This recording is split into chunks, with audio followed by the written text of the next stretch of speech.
Hello and welcome to CAE OneWorld 2021 and our panel of Women in Defense.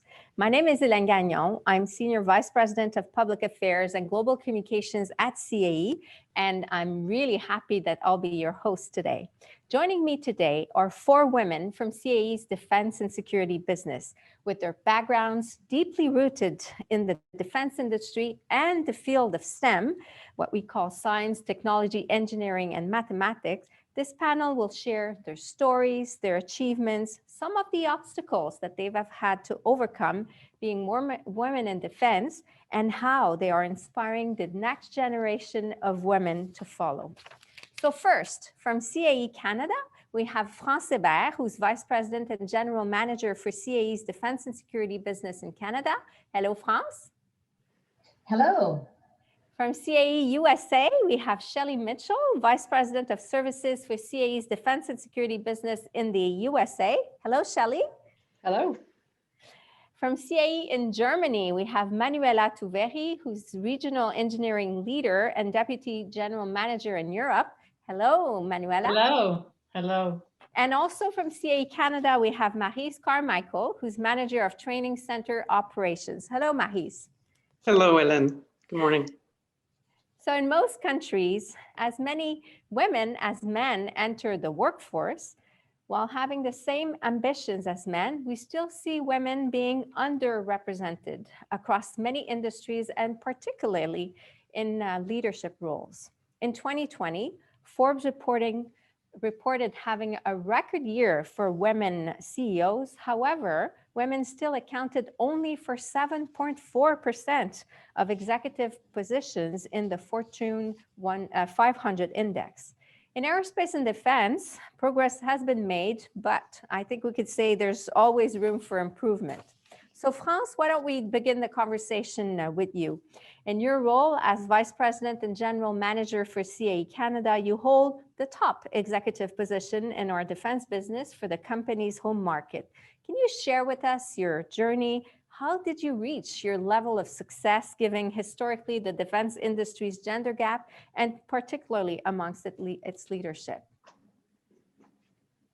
Well, from a young age, I had a passion for aviation and a strong interest in sciences. So when I was 18 years old, I started my journey in the field of defense by joining the Canadian Armed Forces. I spent the first 4 years at the Royal Military College in Kingston studying engineering, and during the summers, I trained as an aerospace engineering officer on different Air Force bases. I started at military college in the 80s, at a time when women were relatively new there. Women were only accepted at military colleges in Canada starting in 1980. After working as an aerospace engineering officer for a few years in the Royal Canadian Air Force, I moved to industry. My time in the Canadian Armed Forces provided me with leadership experience from an early stage in my career, and I was able to leverage this throughout my career.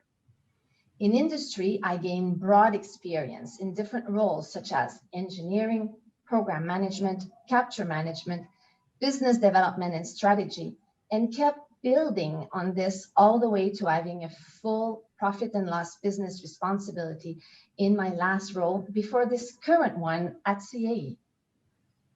Well, we're very happy that you're with us at the CAE. Thank you so much, France.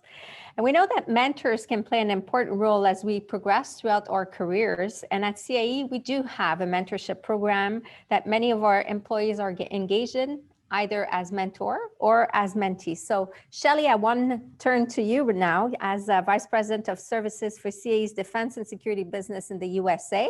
And of course, this is the largest segment of our defense business. Can you tell us, have you had a mentor in your career, and can you share how this person significantly contributed to your career growth? Thanks, yes. So I'm lucky to have had several mentors in my career, and some of them are still actually helping me today. One of the mentors has been with me since I started CAE over 20 years ago. And I think the biggest thing that she taught me was that, optimism is a force multiplier within any organization. Another mentor, taught me that it's important to embrace and celebrate diversity, the things that make us, unique. And then, one other mentor that I have today, she doesn't even know she's really a mentor. And one of her most important lessons that has stuck with me is that there is no innovation and creativity without failure. Well, thank you so much. And I know that you're a mentor yourself and you're helping others as well. So thank you so much for everything that you do to help our women grow inside of CAE as well. So Maryse, I'll turn over to you now. So you're a young retired Lieutenant Colonel from the Royal Canadian Air Force, and you're now CAE's Training Center Operations Manager at CAE Canada. So you've also made history when you were selected after a grueling competition to fly the 431 Air Demonstration Squadron, the Canadian Armed Forces Snowbirds, becoming at the time the team's first women pilot, as well as the first women pilot on the jet demonstration team in the world. So you've broken many barriers in your career. So tell us, who inspired you in your career and why? I think very much like France mentioned, for me, it started as a passion. When I was a young girl, I remember seeing the snowbirds. And I think a lot of my inspiration came from seeing this group of dedicated, disciplined pilots and technicians that were part of Canada's aerobatic team at the time. I think the inspiration over the years, it has evolved. I've had some mentors, as Shelley mentioned, and some people that have provided inspiration, strong women and strong men as well, because of course in our field, a lot of the mentors were mainly men, but in society as well. One of being from Quebec, one person that has provided me lots of inspiration is the singer Céline Dion, and I think the career that she's had, and with no glass ceiling, she's shattered so many of them, just like many women in defense, and it's having an objective and just working really hard to attain it. So that was a good part of the inspiration. But as a woman, I think you've evolved pretty much in a man's world for a lot of time in your career. So were there any specific challenges that you faced as a woman evolving in that world, and how did you overcome them?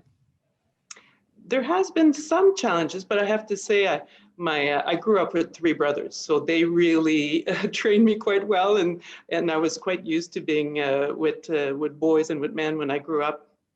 And then for me, it was really normal once I joined the military. Even when I was part of operational squadrons, it was quite normal to be with a group of men. And I mean, we were just, when you look at an aerobatic team, or when you look at an airplane, there's no better equalizer, because when you see a formation in the sky, it doesn't matter if it's a man or woman that's in the airplane, because once you have a helmet on your head and a mask on your face, the only important thing is that you're as safe as your colleague beside you, and you can do the job. So I think the challenges came a little bit when I faced the media and I faced the crowds, which for them, it was quite a novelty to have a woman on the team. But really day-to-day work, I have to say, men have been really great colleagues, great mentors.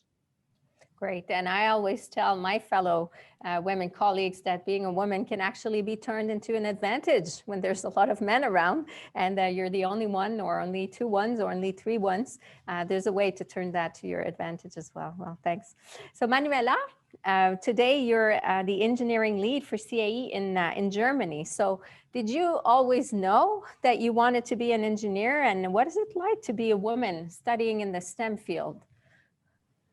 So I actually did know I wanted to be an engineer since a very young age. My parents and also my grandparents always expected me to be the best I could, work as hard as I could to reach those goals. And I knew I would become an engineer since I was about 7. I always had this passion and drive to understand how things work and how to build new ones. And I guess my mom passed that on me. She's now 84 and quite an avid tech user herself. My godfather is her brother, was in construction. He owns a construction company. So for quite a long time, I thought I would just follow in his footsteps. until I discovered the disciplines related to electromagnetism and aerospace and became very passionate about it. And after that time, there was no doubt I would pursue this path, and here I am. So I can definitely tell my whole life has been focused on STEM, on science. I have other passions as well, but as far as where I wanted to be and where I wanted my career to go, it was always clear to me that would be in aerospace. At first, I was one of the about 10% of women in a university. At work, it was pretty much the same. Sometimes I was just the only one in the room. And I have to admit, I received an equal amount of encouragement and skepticism during both. However, I was so passionate, I still am. I never left any room or any noise to slow me down in what I thought would be my career and what my passion is. So my plans were pretty clear. Thanks, Manuela. And I know you have other hidden talents. You speak a number of languages as well, you know, in addition to being very strong in science. But it must be very exciting for you to see all the emerging technologies that we see today. So how do you see those digital technologies changing the engineering paradigm, that the world that you live in today? There isn't any more exciting time than this, actually, to be in science and in technology. The pace and reach of the new technology into modern society is really blending the boundaries between the civil and the military business. Is giving our industry the opportunity to be faster and also offer better products. It's also very exciting to deal and interface with customers that are every year more and more tech savvy. They bring on the table an extremely valuable expertise, not only from an operational and tactical perspective, but also from a technology knowledge. So it's really a good partnership to be in and allow us to bring and shape together the perfect set of products that will support them in critical missions later on. Well, thank you.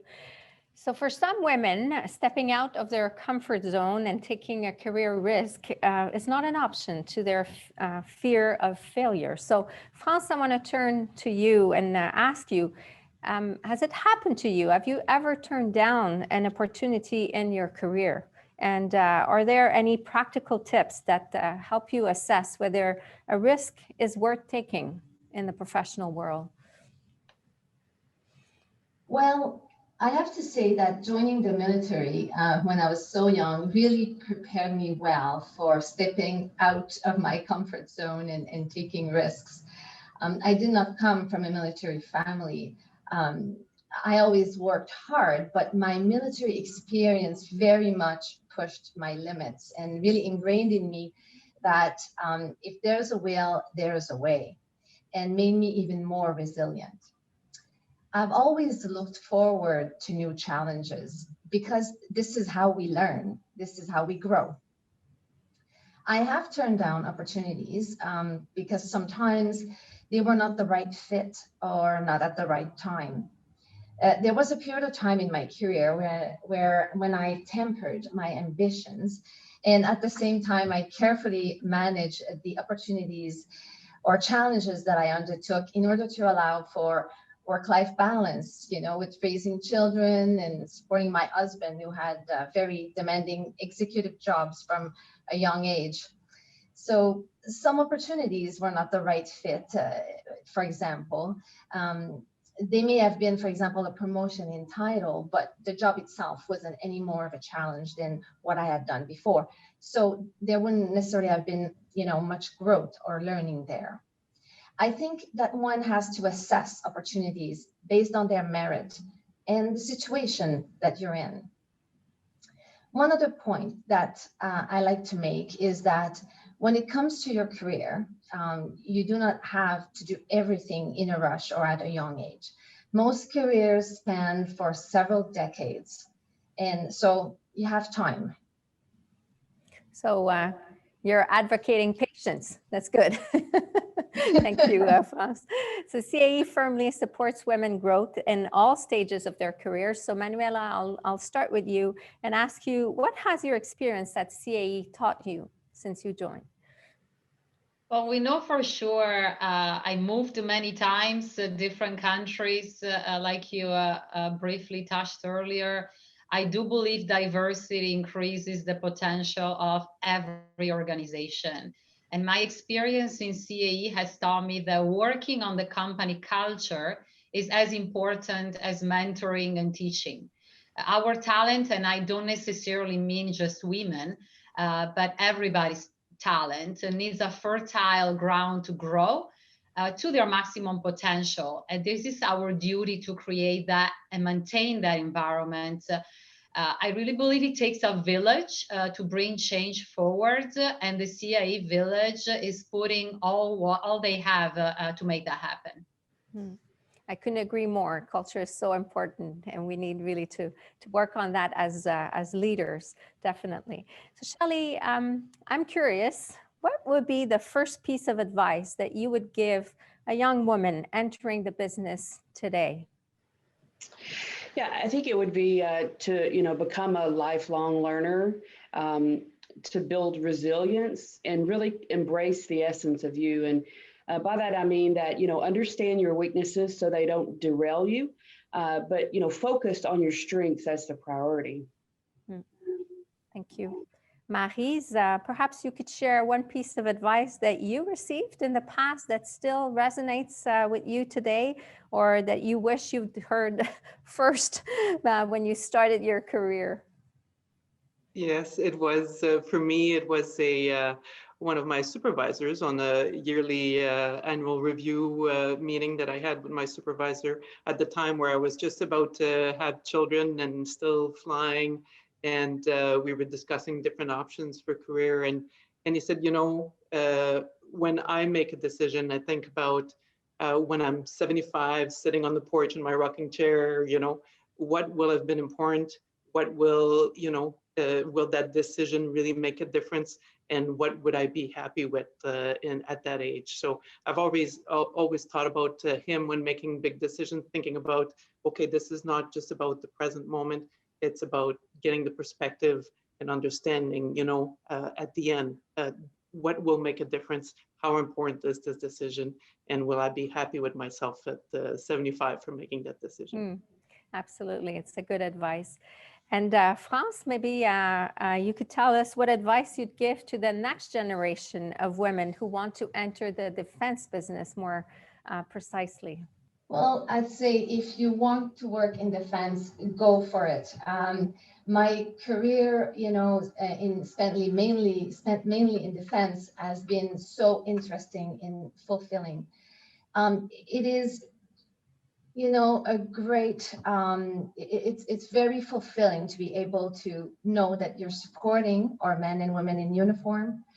Our country asks them to do their work, and they do it very dutifully, and to know that you can really support them doing that is great. And also, the defense industry is really so innovative, it's complex, it's so diverse. It's really, really a motivating and a rich environment to work in, and provides a real sense of accomplishment. So I would say, really pursue your dream, follow your dream. It's a great industry to work in. Yeah, you're right. And Shelley, I want to ask you, because I heard you give a very compelling conference inside CAE through our Professional Women's Network. And in there, you talked a lot about courage. And I would like you to perhaps share with our viewers what you shared with those women at the time, the importance in your mind of courage in your career. Sure. I think it would be that, you should be courageous and use adversity as a tool for growth. Dare to disagree. And, a lot of times we have a hard time, women and men, forgiving ourselves, if something goes, astray. So forgive yourself and move on, but don't let it be an excuse for mistreatment. I would say, dig into adversity and learn from those experiences, or otherwise it might be a detractor for you. And the biggest one that I like to really kind of reinforce with both women and men is, stop making excuses. You're the captain of your own ship. Be willing to fail, have the courage to be imperfect, and the audacity to, leave port and sail for open water. Yeah, thank you. So before we actually end this really extremely insightful panel, I'm going to ask you maybe one final question to each of you. Now we're beginning 2021. So do you feel there are more opportunities now for women in defense? And perhaps you could share why. So maybe Manuela, we start with you. Of course, my pleasure. So I can definitely tell in the last few years, we saw several positive signs. However, a lot still needs to be done to accelerate that pace. The percentage of women that pursue a career in defense is, in my opinion, still too small, partly because of the lack of visible opportunities for them to grab, and partly because the young girls are taught very early in age that defense is simply not a business women should go in. So we definitely need to break that glass ceiling, remove the obstacles, show them that every height is reachable, because like these amazing women point out, it is a wonderful business to be in. It's very rewarding. You're part of a mission that is bigger than just yourself.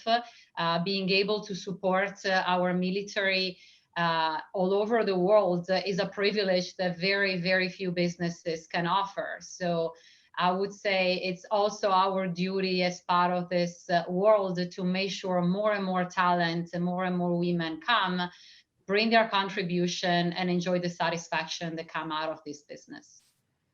Thank you, Manuela. Maybe Maryse? I'm very optimistic about the future 2021 and beyond.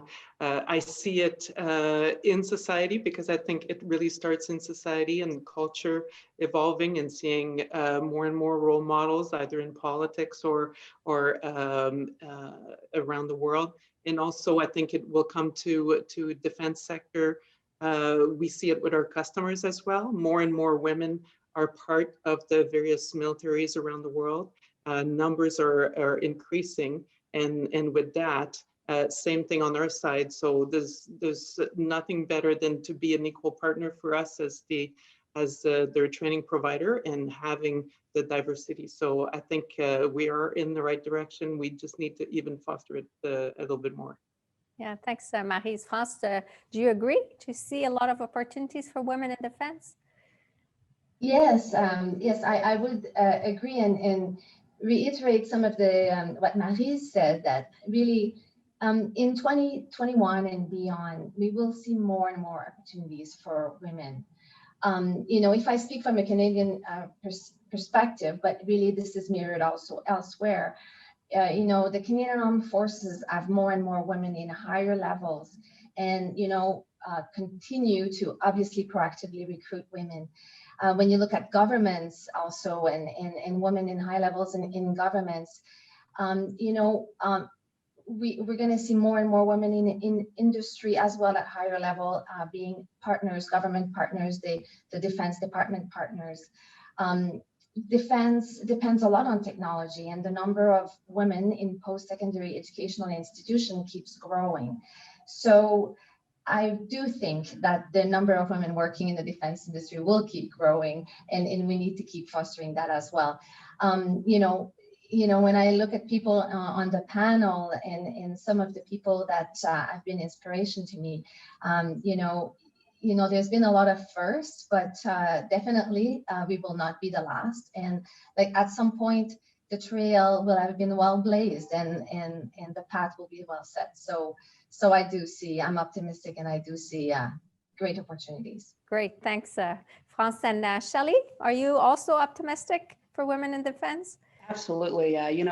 As one of the first women in the Navy to enter the electronic warfare field, I can honestly say a lot has changed in the past 30 years for women in defense. For example, in the USA, women in STEM positions has increased more than 70% since like the early 70s. And with more women than men enrolled in colleges here in the US, and companies like CAE focused on providing opportunities for women to succeed, there's no doubt that this decade will see significant growth for women in defense.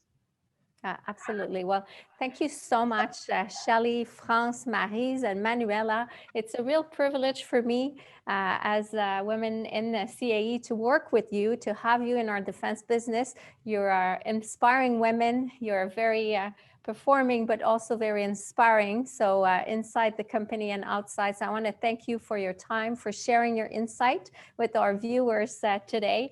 CAE is a diverse company. We are encouraging women to grow at all levels of the organization in defense and in our other businesses too. At the executive committee of the company, we're 3 women, myself and Heidi Wood and Sonia Branco. So hopefully this will give you the idea of going in STEM, going in defense, joining CAE, why not? And hopefully you'll enjoy the rest of the CAE OneWorld 2021 conference. So thank you again to our 4 panelists, and thank you to our viewers for a great panel.